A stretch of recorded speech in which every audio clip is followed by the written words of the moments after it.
News 24/7 Bangla TV.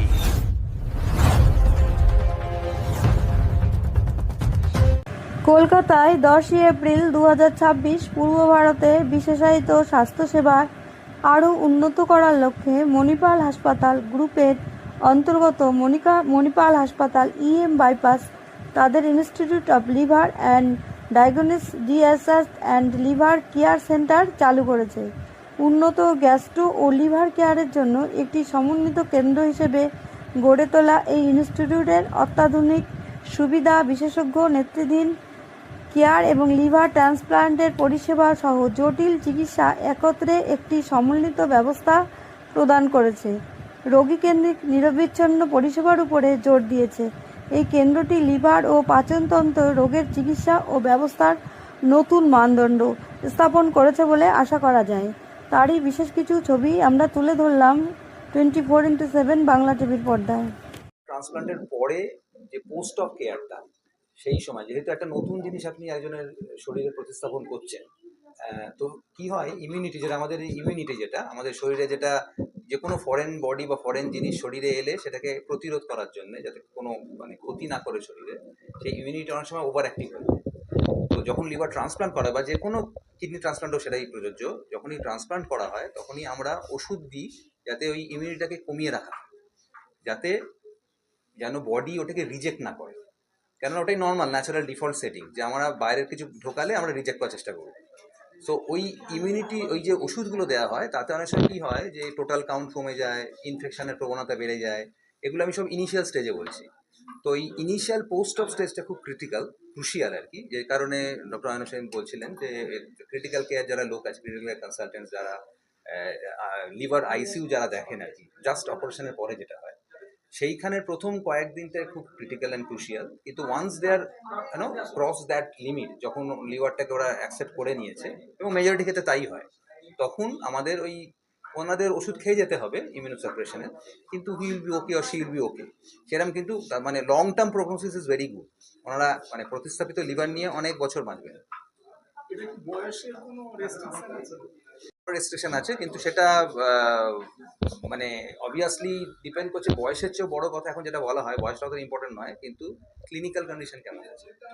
এমনি যে কোনো লিভার কন্ডিশনের পেশেন্ট তো নিশ্চয়ই লিভার ট্রান্সপ্লান্ট করাবেন না, তো নিশ্চয়ই অসুস্থ, সেরম মতো অসুস্থ, উনি সারা দিনে অনেক রকমের কমপ্লিকেশন সহ্য করছেন বিকজ অফ দ্য লিভার, সে কারণে উনি ট্রান্সপ্লান্টের জন্য রাজি হয়েছে। কিন্তু যদি ভীষণ আনওয়েল হন, ভীষণ ফ্র্যাজাইল হন, একজন 70 বছর বয়স্ক লোক তো খুব ফিট হতে পারে, একজন 40 বছর বয়স্ক লোক ভীষণ অসুস্থ হতে পারে। সো সেইটা কেস টু কেস বেসিসে করা হয়, এবং সেটা সার্জনরা আরও ভালো বলতে পারে। কিছু ক্রাইটেরিয়াস থাকে আর কি, সেগুলো দেখে বলা হয়।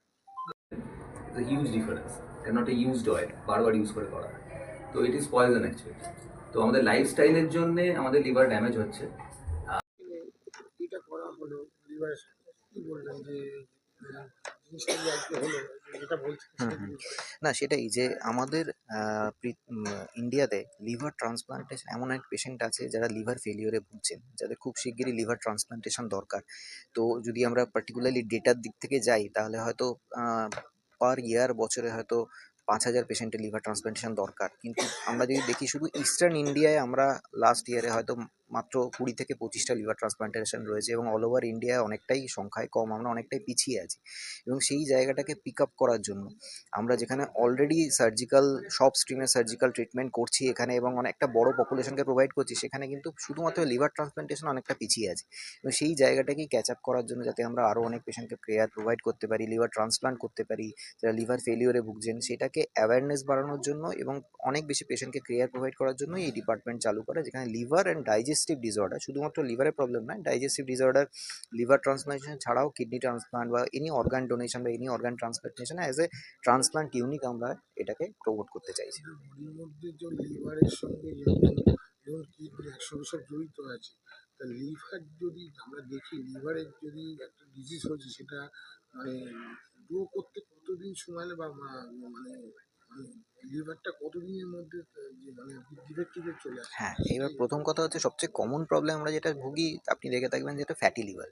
সো ফ্যাটি লিভার থেকেই কিন্তু সব কিছু মোটামুটি শুরু হয়, কারণ ফ্যাটি লিভার যখন হয় সেই ফ্যাটি লিভারে আস্তে আস্তে করে ফ্যাটি লিভার থেকে আলটিমেটলি ন্যাশ হয়, নন অ্যালকোহলিক স্টিয়াটোহেপাটাইটিস, এবং সেখান থেকে সিরোসিস হয়, সিরোসিস থেকে লিভার ক্যান্সার হয় বা লিভার ফেলিওর হয়ে যায়, এবং এরকম টাইপের পেশেন্টেরই তখন লিভার ট্রান্সপ্লান্টেশনের দরকার হয়। শুধু এটা ছাড়াও যারা অ্যালকোহলিক, ক্রনিক অ্যালকোহলিক, যারা মদ্যপান করেন, ক্রনিক্যালি মদ্যপান করেন, তাদের কিন্তু অ্যালকোহলের জন্য, ক্রনিক অ্যালকোহলিজমের জন্য লিভারে এফেক্টেড হয়।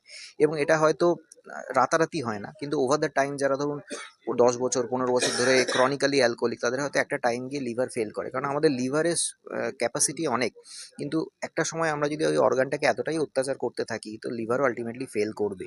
ফলে লিভার যখন ফেল করে, আমাদের শরীরে একটাই লিভার আছে, কারণ কিডনি দুটো আছে, চোখ কান দুটোই আছে, কিন্তু লিভার কিন্তু একটাই আছে। তো লিভার যদি ফেল করে তখন কিন্তু আমাদের লিভার ট্রান্সপ্লান্টেশন ছাড়া কিন্তু কোনো উপায় থাকছে না। ফলে লিভারে কোনো রকম কোনো সূক্ষ্মাতিসূক্ষ্ম প্রবলেম, সেটা ফ্যাটি লিভারের আর্লি স্টেজও হতে পারে, সেটা কোনো লিভারের টিউমার হতে পারে আর্লি স্টেজ, সেটা বিনাইনও হতে পারে, বা লিভারের সিরোসিস, আর্লি সিরোসিস হতে পারে। এরকম যদি কোনো রকম কোনো ডায়াগনোসিস হয়, আপনার যদি লিভার ফাংশন টেস্টে কোনো ডিরেঞ্জমেন্ট দেখা যায় বা আল্ট্রাসোনোগ্রাফিতে যদি হেপাটোমেগালি দেখা যায়, তাহলে কিন্তু ইমিডিয়েট ডক্টরের সঙ্গে বা আমাদের লিভার ক্লিনিকে এসে যোগাযোগ করতে পারেন, আমরা বেস্ট পসিবল কেয়ার প্রোভাইড করবো। সিমটম হচ্ছে ইনডাইজেশন, আমরা পেটে একটা ভেগ অ্যাবডোমিনাল পেইন, হেভিনেস, পেটে জল জমা, তার সঙ্গে সঙ্গে পেটে জল জমতে শুরু করলে পায়ে হাত পায়ে জল জমতে পারে, চোখ মুখ ফুলে যাওয়া, কাজ করার এনার্জি না পাওয়া, অ্যানিমিয়া, এরকম সমস্যা হতে পারে। Thank you sir. নাম আর details। আমার নাম ডক্টর সুমন্ত দে, আমি মানিপাল হসপিটাল ইএম বাইপাসের head of the department in the department of robotic and advance laparoscopic surgery. Thank you.